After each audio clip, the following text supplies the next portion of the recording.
सभी को स्वागत है आपका अपना पूर्णिया पेज में। चलिए मैं बताना चाहता हूँ कि आज सहरसा जिला में मतलब सहरसा की धरती पर जो यही तनिष्का शोरूम है, जो यहाँ पे काजल रगवानी जी आए थे और उन लोगों को कन्फर्म पता नहीं था कि 10:30 बजे तक आएगा। हम लोग को पता था कि शाम तक रहेगा और शाम में प्रोग्राम होगा, उसके बाद जाएगा।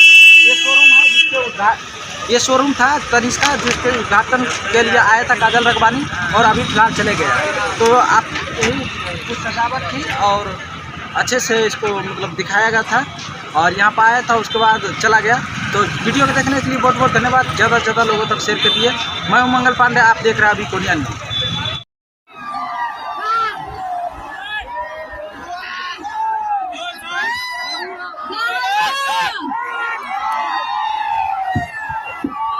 हमके यहाँ आके बहुत अच्छा लगा और सब लोगों के प्यार देख के बहुत अच्छा लगा।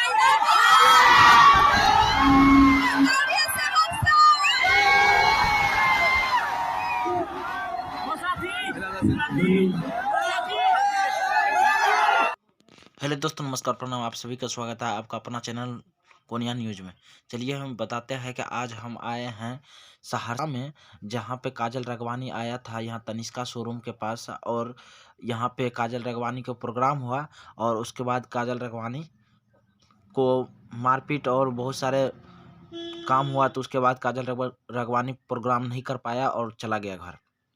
आपको बताना चाहते हैं कि यहाँ पे जो प्रोग्राम 8 बजे रात तक का था, लगभग प्रोग्राम 1 से 1.5 घंटा हुआ। 10:30 बजे काजल रगवानी आया और उसके बाद चला गया।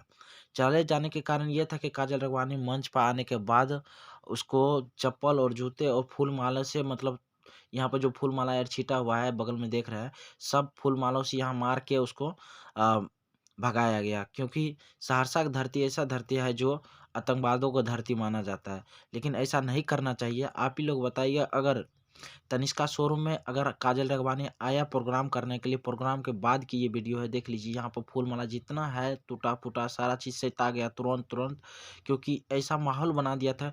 क्या कि जगह बहुत कम था, बहुत जगह कम होने के बावजूद आप बताइए इतना जगह पे यहाँ पे टेंट लगा था। इसके बगल में जितना अगल बगल देख रहा है, यहाँ पे पब्लिक जुटा था, तो पब्लिक इतना कम जगह में कैसे अट जाता।